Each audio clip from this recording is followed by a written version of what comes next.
মুসা আলাইহিসসালাম মালাকুল মউত তথা আজরাইল আলাইহিসসালামকে চড় মেরে কানা করে দিয়েছিলেন।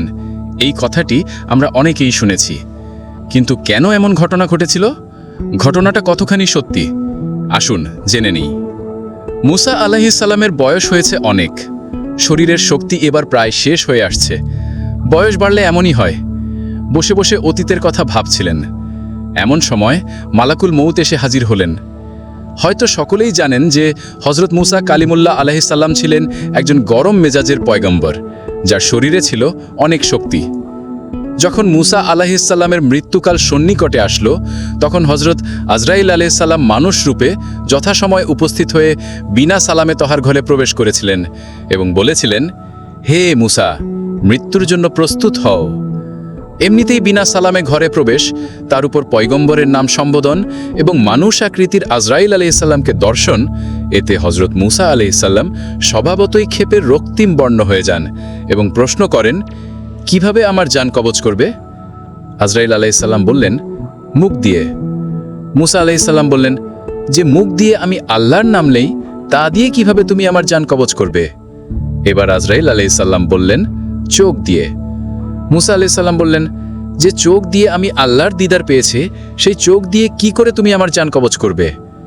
এবার আজরাইল আলাইহিসসালাম বললেন, নাক দিয়ে। মুসা আলাইহিসসালাম বললেন, যে নাক দিয়ে আমি জান্নাতের সুঘ্রাণ পেয়েছি, সে নাক দিয়ে তুমি আমার জান কবজ করবে? এবার আজরাইল আলাইহিসসালাম পড়লেন বিপদে। তিনি বলেন, এত কিছু আমি জানি না, আমার কাজ হলো জান কবজ করা, আপনি প্রস্তুত হন।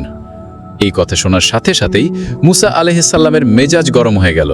তিনি বেয়াদবির শাস্তি স্বরূপ সাথে সাথে জোরে আজরাইল আলাইহিসসালামকে চপেটাঘাত করে বসেন। ফলশ্রুতি আজরাইল আলাইহিসসালামের একটি চক্ষু দৃষ্টি হারিয়ে ফেলেন এবং জান কবজের কথা ভুলে গিয়ে চলে যান সৃষ্টিকর্তার কাছে এবং আরজ করেন, ইয়া আল্লাহ রাব্বুল আলামিন, আপনার ওই রাগী বান্দা আমাকে চপেটাঘাত করে এমন অবস্থা করে দিয়েছেন। রব্বুল আলামিন আজরাইল আলাইহিসসালামকে বললেন, তুমি পুনরায় যাও। মুসা আলাইহিসসালাম মালাকুত মউতকে বলেন, মৃত্যুর আগে আমি আরেকবার তুর পাহাড়ে যেতে চাই, আপনার দিদার পেতে চাই। আল্লাহ তাআলা তার আরজি কবুল করে তাকে সেখানে যাওয়ার অনুমতি দিলেন। তিনি কালো বিলম্ব না করে সেখানে রওনা দিলেন। সেখানে গিয়ে আল্লাহর নূরের ঝলকানিতে আল্লাহর সাথে কথা বলেন। মুসা আলাইহিসসালামের মৃত্যুর পর তুর পাহাড় থেকে সামনের দিকে অগ্রসর হয়ে দেখতে পেলেন 7 জন লোক একটি কবর খনন করছেন। তিনি জিজ্ঞাসা করলেন, কার জন্য এই কবর খনন করা হচ্ছে? লোকগুলো বললেন, একজন ঈমানদার লোকের মৃত্যু হবে তার জন্য। মুসা আলাইহিসসালাম তাদের সাথে কবর খোঁড়ায় যোগ দিলেন। তারা বললেন, যে মারা যাবে সে দেখতে আপনার মতো লম্বা, আপনি যদি শুয়ে দেখতেন কবরের মাপটা ঠিক আছে কিনা। এরপর মুসা আলাইহিসসালাম সেখানে শুয়ে পড়লেন।